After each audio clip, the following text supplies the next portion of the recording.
მოგესალმებით ყველას მოგესალმებით თქვენ უყურებთ დილის გადაცემა განთიადს და ახლა გვესაუბრებათ დეკანოზი ზურაბ ცხოვრებაძე დილომშვიდობისა მამაო დაგვიწევთ დილომშვიდობისა მეც მე დაგლოცოთ ხვალ არ გადის განთიადი ეთერში და ვინაიდან ხვალ არის მიცოლებულთა ხსენება სწორედ ამაზე გვინდოდა გვესაუბრა მithumbro რომ ეს ერთ-ერთი გამორჩეული ხსენებაა მიცოლებულებისა მთელი წლის განმავლობაში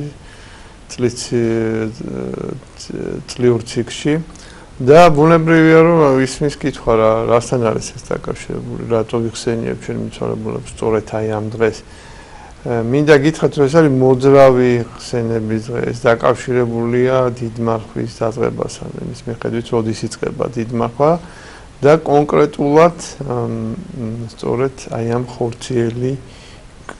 ხორციელ კვირასთან ეხლა ეს ხორციელ კვირას კიდევ ერთხელ გამმარტავ ჩვენ რომ ხორციელ კვირას უწოდებენ კვირას იმ შვიდეულს რომელიც წინ უძღვის ყველიერს ანუ ეს არის დიდმარხვის წინა პერიოდი და აი ამ შვიდეულში ბოლოჯერ იჭმება ხორცი ესე გაღდგომამდე მე ხდება თავის შეკავება ხორცის მიღებისაგან და ამიტომაც ეწოდება ამ შვიდეულს ხორციელის შვიდეული და აი ამ ხორციელი შვიდეულის კვირა დღეს ლიტურგიაზე ესე ხდება სახარების შესაბამისი ადგილის წაკითხვა და იხსენიებს წმინდა ეკლესია საშინელ სამჟავროს, საყოველთაო საშინელ სამჟავროს, საბოლოო სამჟავროს, როდესაც უკვე მოხდება კაცობრიობის, მთელი კაცობრიობის საბოლოო განსჯა და მართალნი დადგებიან უფლის მარჯვენ და ესე იგი ის ხალხი წოდვილი რომლებიც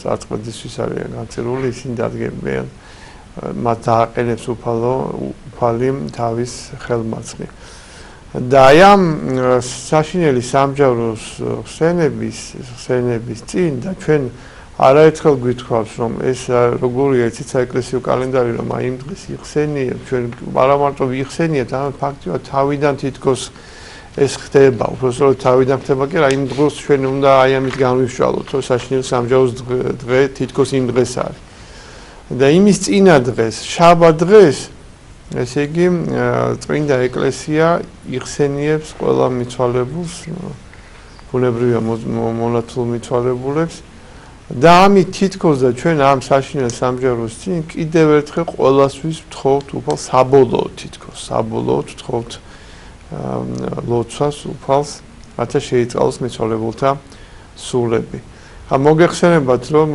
მიცვალებულთა ხსენება ყოველ დღე არამთუ შეიძლება ყოველდღე უნდა ვიხსენიებდეთ კიდევაც პირად ლოცვებში და მათ წმინდა ეკლესია იხსენიებს ყოველდღიურ ლიტურგიებზე, წირვებზე ზოგი ფსალმუნებს უკითხავს მიცვალებულს და ასე შემდეგ, ზოგი პანაშვიდებს ახდენებს, მაგრამ განსაკუთრებული მოხსენიების დღე ეს არის შაბათი დღე. ამიტომ განსაკვირი არ არის, რომ სწორედ შაბათი დღე არის შერჩეული, ესე იგი ხორციელი შაბათი, ანუ საშინელი სამჟაროს ხსენების წინა დღე. და ბუნებრივია, როდესაც ესეთი დღე არის, განსაკუთრებული დაფიქრება გვჭირდება ჩვენ იმაზე, თუ რას ნიშნავს გარდაცვალება და რატომ არის საჭირო ლოცვა გარდაცვლილთათვის. პირველ რიგში ვარ დაგვავიწყეს გვინდა აღვნიშნოთ, რომ შაბათი დილით უმეტეს ძალიან ბევრ ტაძრებში ტარდება ხოლმე წირვა და როგორც წესი ესაა მიცვალებულთა წირვა ხოლმე. მე გულისხმობ ახლა აი ამ ხორციელი შაბათს. და აი ამ მიცვალებულთა წირვაზე მოხსენიებაც ესე ბევრის წევრებისა, ახლობლებისა ძალიან მნიშვნელოვანი გახავთ საერთოდ. ლიტურგია ლოცვის განსაკუთრებული სახეა, განსაკუთრებული ძალის მქონე სახეა და ამიტომ რა თქმა უნდა აი ესეც ხელიდან არ უნდა გაუშვას მასზე მოხსენიება.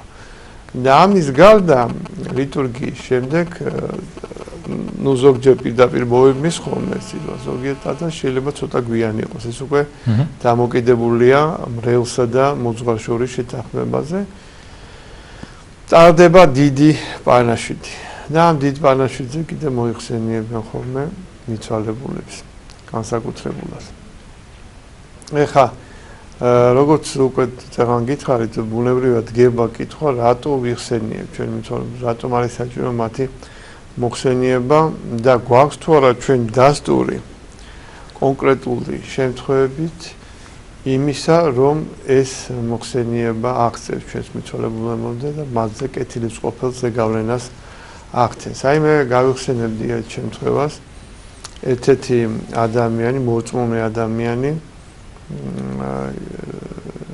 ერთხელ თხოვს ერთ მღვდელ მონაზონს იმას, რომ მოიხსენო მისი მშობლები, მოიხსენოს მან მისი მშობლები წმინდა წირვაზე. და მოხდა ისე, რომ იმავე, ესე იგი, ამას იგი ხედავს თავის მშობლებს, რომლებიც ორივე მადლობას უხდიან თავის შვილს, რომ მოხდა მათი მოხსენიება. როგორც გაირკვა ღამისთელის წირვა ჩატარებულა და აი ეს გამოიღვიძა ამ ადამიანს და ნახა რომელი საათი იყო და ესე იგი აღმოჩნდა რომ სწორედ მაშინ, როდესაც აი სეფის კვერის კვეთავდა ის მოძღვარი მღვდელმონაზონი და ამოკვეთა მისი მშობლების სახელები, სწორედ მაშინ მოხდა აი ეს გამოცხადება და ეს მადლობის შეწირვა მისდამი. ეხლა გარდა ამისა ჩვენ გვაქვს ისეთი შემთხვევები, რომლებიც ჩვენ გვასწავლის რას? ჩვენ გვასწავლის იმას, რომ ესე იგი შევეცადოთ, თავი შევიკავოთ უზომო გლოვისაგან, გადაჭარბებული ტირილისაგან და გადაჭარბებული წუხილისაგან, როდესაც ვინმე ახლობელი გარდაგვეცლება და ამას ვამჯობინოთ ლოცვა. აი რა შემთხვევა მოხდა, ერთ-ერთ ახალგაზრდა მღვდელს გარდაეცვალა მეუღლე, რომელიც ძალიან უყვარდა. ამ მეუღლის გარდაცვალების შემდეგ მართალია ის ლოცულობდა მისი სულისთვის, მაგრამ დასჩენდა მას ერთი ცუდი ჩვეულება, რომ ის ძალიან ხშირად რამის ყოველდღე დადიოდა საფლავზე, მეუღლის საფლავზე და თუ სხვაგან თავს იკავებდა, იქ ესე იგი პირდაპირ გული გაეხსნებოდა ხოლმე, მოთქვავდა, გოდებდა, ტიროდა და საყვედურებსაც ამბობდა, თუ რატომ აი ასეთი ახალგაზრდა წაიყვანა ის უფალმა, რატომ იყო საჭირო ასეთი ახალგაზრდა მისი მეუღლის გაყვანა ამ პროფესიული ცხოვრებიდან. და აი ერთხელ იგი ხედავს, რომ მას უახლოვდება ქალბატონი და როდესაც უფრო ახლოვდება ეს ადამიანი, მით უფრო ამსგავსებს იგი თავის ცოლს და როცა ის უკვე საკმაოდ მოუახლოვდა მას, მან შეამჩნია, რომ ეს იყო სწორედ მისი მეუღლე, სწორედ ისე ჩაცმული, როგორც ის იცოდა. და თავიდან პირველი გზნობა ეს სიხარული იყო, რაღაცა უცბად ხა დაავიწყდა მას, გარდაცვლილია ესეც და უცბად დაინახა ის მეუღლე, მაგრამ შემდეგ როცა გაიაზრა ეს ყველაფერი თუ რა ხდებოდა, ძალიან შეეშინა და უფრო მეტად შეეშინა მაშინ, როდესაც შეხედა მეუღლის სახელს, რომელიც მას უყურებდა ძალიან ყურადღებით, გამჭოლი მზერა ჰქონდა მას და ამ მზერაში იგრძნობოდა გაკიცხვა და გაკილვა, ანუ გამკითხავი სახით უყურებდა მას და თითქოს უნდაო შემოეღწია ჩემ სულშიო. და უკვე ვიგძენიო თუ როგორ ესე იგი აი თმები ყალზე მიდგებოდა და როგორ შიში დამეუფლა იმ ზომამდე მივედი, რომ ახლოს ვიყავი გონების დაკარგვამდე. შეიძლება გონებას დამეკარგა, მაგრამ ბოლოს და ბოლოს მოვიკრიფე ძალა და ჯვარი გადავსახე მასო და ეს გაქრა ეს ჩვენება და ეს დღე იყო და ეს დღე იყო. ამის შემდეგ მე თავი დავანებე აი საფლავზე სიარულს და უზომო ტირილს, საერთოდ შევეშვი ტირილსა და გლოვას, მოუმატე ლოცვას, მოუმატე წირვების დაყენებას, მიცვალებულთათვის პანაშვიდებს და ესე იგი ჩავდექი, ესე ვთქვათ, სულიერი ცხოვრების კალაპოტში. ანუ სწორედ ესე უნდა ავირქვათ ამ შემთხვევაში, აი ეს გამკიცხავი მზერა ამ გარდაცვლილ ადამიანისა, რომ მან საყვედური უთხრა ამით თავის მეუღლეს, რომ ის არ იქცეოდა ქრისტიანულად. ან ის არ იქცეოდა ქრისტიანი მოძღვრის შესაფერისად. და ეს უკვე ცუდი მაგალითი, რა თქმა უნდა, სხვათათვის, თუმცა ეს მოძღვარი კი სხვებისგან მალავდა ამას, მაგრამ ზოგადად მაინც ეს შინაგანი განწყობა მაინც გადმოდის ხოლმე, აღარ იმალება ჩვენი, როცა არასწორად ვიქცევით, ასე რომ ეს მაგალითი ძალიან მნიშვნელოვანი მაგალითი გახავთ. კიდევ ერთი შემთხვევა ასეთი რამ მოხდა ერთ-ერთი მოძღვარი ძალიან წესიერი კაცი იყო, კარგი მლოცველი იყო, მაგრამ დაარია ხელი მას სმის სიყვარული, ალკოჰოლმა ძლია. და ხანდახან ამის გამო დიდი პრობლემებით ექნებოდა მრევლთან. მრევლი შეწუხდა. რტვინვა დაიწყო, განკითხვებში ჩავარდა, დაბრკოლდა და ამ ხმებმა მიაღწია ეპისკოპოსამდე და თუმცა ეცოდებოდაო ეს მოძღვარი, როგორც ჩანს, მაინც პატივს სცემდა იმ თავის წესიერების გამო, მაგრამ გადაწყვიტა, რომ აეგზავნა მისთვის მსახურება. ეს ცნობილი შემთხვევაა, მაგრამ ძალიან საგულისხმო. და მან მოამზადებინა ბრძანება, რომელსაც ხელი უნდა მოაწეროს. რაღაცა ისე მოხდა, რაღაც მიზეზის გამო ხელი არ მოაწერა მან იმ ბრძანებას იმ დღეს. დაიწყო და იგი ხედავს სიძმისეულ ჩვენებაში ესეთ რამეს, რაღაც გაშილ ველზე დგას. მის გარშემო არის ძალიან ბევრი ადამიანი. ზოგი რაღაცა ძონძებისაა შემოსილი. ზოგი რაღაცა ჭრილობები აქვს, ზოგი აი წყალში დამრჩალს აგავს და თითო წყლის გაბერილია და სველია სულწლიანად. ზოგი ჩვეულებრივია გამოიყურება, მაგრამ ყველა ერთხმათ ეუბნება, რომ დაანებე მაგ მოძღვარს თავი, ის ჩვენთვის ლოცულობს, ის ჩვენ გვიხსენიებს. ეხლა შეშფოთა ეს მღვდელთავარი, გაეღვიძა მას, მაგრამ იფიქრა, რომ ეშმაკისეული ხიბლი არის და არ უნდა მიაქციოს ყურადღება, ისევ შეიბრუნა ძილი და კიდევ ერთხელ ხედავს იგი ჩვენებას, ისევ თხოვენ მას, რომ ამ მოძღვარს თავი დაანებოს, კიდევ ერთხელ გაიღვიძებს იგი, მესამე და სამჯერ ხედავს იმას. და ხა ეს ჩაუფიქრდა ამ ჩვენებას და გადაწყვიტა, რომ მაინც გამოეკურია ეს საკითხი უფრო ღრმად და უფრო ყურადღებით. დილით გააგზავნა კაცი, რომ მოეყვანათ ეს მოძღვარი. ეს მოძღვარი მოვიდა, ესე იგი, შეწუნებული, შეშინებული და დიდი თავდაბლობით მოსილი იყო ის და უთხრა, რომ რა საკეთებ შენ ცოტა, ამან უთხრა, მე ვარ ცოდვილი ადამიანი, მე დაუსახელა ეს თავი ცოდვა რომ სვავდა ისა. და თუ რაიმე კარგს აკეთებ, არა, არ ვაკეთებ კარგს, მე უცოდვილი ვარ ეს ადამიანი, მოკლედ მზად იყო, ღირსი ვარო სასჯელისო, მზად იყო, რომ ყველანაირი სასჯელი მიიღო თავის. მე უკვე მღვდელმთავარმა შეაპარა, აი მიცვალებულებს თუ იხსენიებ შენო. მიცვალებულებსო კიო ვიხსენიებ, ეს მოძღვარიც გამოცოცხლდა. საერთოდ ესეთი ჩვევა მაქვს მე, რომ ერთხელ თუ მომაწვდიანო ესე იგი მიცვალებული სახელსო, ამას აღარ ვაგდებო, ამას ვინახავო და ვიხსენიებო. ამის გარდა თუ სადმე გავიგე, რომ ვიღაცა გარდაიცვალა, სახელს იმ წუთში ჩავიწერ, ვიხსენიებო. შემთხვევით რომ გადავეყარო, ესე იგი დაკრძალვის პროცესიასო, აუცილებლად ვიკითხავ სახელს, ჩავიწერ და ვიხსენიებ. ახლა ვინც ახლა ნებისმიერი სასულიერო პირი, ნებისმიერი მღვდელი დამეთანხმება, რომ ეს არის უზარმაზარი 8 წელი, იმიტომ რომ ახლა წარმოიდგინეთ თქვენ რა რაოდენობის მიცვალებული გროვდება. რამდენი ადამიანისთვის შეიძლება ილოცო, აი მათსა დიდი შრომა და გარჯა და ღვაწლია. ფიზიკურადაც და სულიერადაც რა.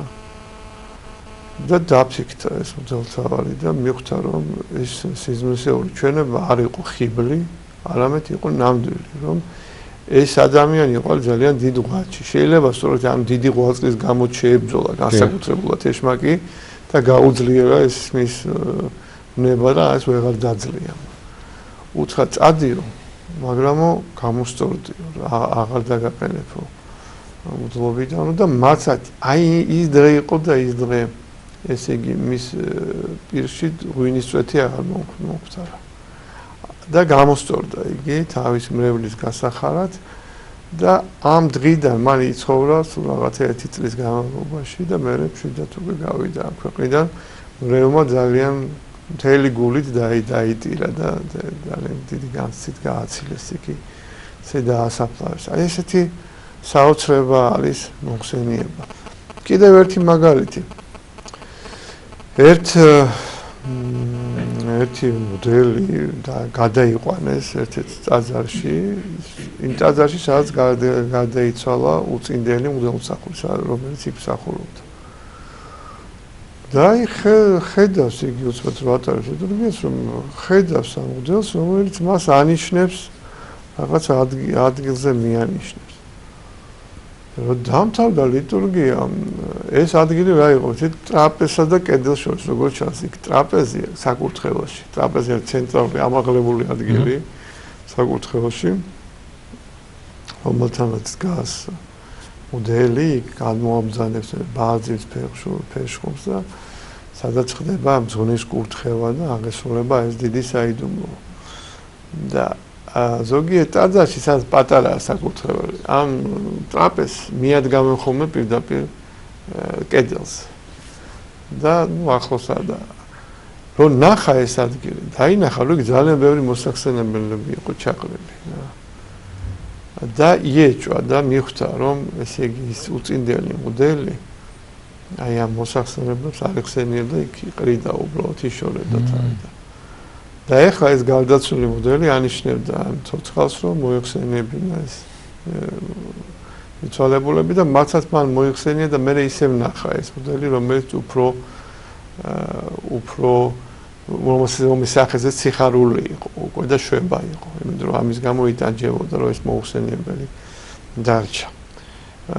ასე რომ მინდა გითხრათ, რომ ასეთი შემთხვევები ძალიან ბევრია და ამას ყვებით არა იმიტომ, რომ რაღაც ესეთი ცნობის მოყვარეობა, არაჯანსაღი ცნობის მოყვარეობა დავაკმაყოფილოთ ადამიანებს, არამედ იმისთვის, რომ მათში აღძრათ მოშურნეობა, ილოცონ გულმოდგინეთ ამით მიცვალებულებისთვის დღე და ყოველთვის, მაგრამ განსაკუთრებით ხვალინდელ დღეს, ხორციელის შაბათის დღეს, აი მივიდნენ, არ დაიზარონ დატოვონ მოსახსენებელი თუ ხვალ ლიტურგიას ვერ დაესწრებიან მოსახსენებელი მაინც დატოვონ და სეფისკვერი მიცვალებულისთვის დაესწრონ ხვალ პანაშვიდებს და აი ძალიან გულსაკლავია, ხა რამდენჯერ მიფიქრია, რომ ზოგიერთი მიცვალებული მართლა უპატრონოა რა. მართლა უპატრონო, იმიტომ კი არა, რომ საფლავს მისას არავინ უვლის და არავინ არ დარჩენია.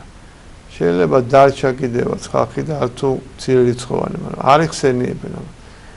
ხვალაც რამდენი მიცვალებული იქნება ისეთი, ვისაც არ მოიხსენიებენ, იმიტომ რომ მისმა ჭირისუფალმა არ მოიკითხა ეს, არ გაიხსენა, არც ახსოვს, არც აინტერესებს, ზოგმა იცის კიდევაც, მაგრამ უკვე აგდებულად ეკიდება ამ საქმეს, არ ჯერა ამ ყველაფრისა.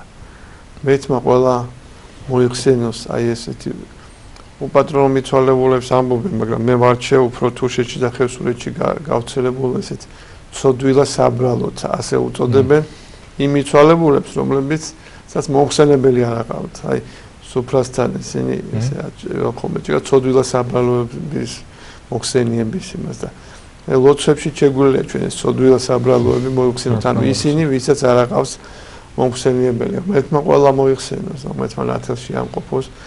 ეკლესია არ ტოვებს ასეთებს და მე ვიცი, რომ მღვდლების უმრავლესობა თითქმის არც მინახავს ისეთი მღვდელი, ვინც არის ეს უპატრონო მიცვალებულს არ ეხსენიებდეს და შეეწიოთ მათ და შეეწიოთ ყველას, ყველა ჩვენ გარდაცვლილს. დიდი მადლობა შეგახსენებთ, გვესაუბრებთ დეკანოზის ზურაბ ცხოვრებაზე.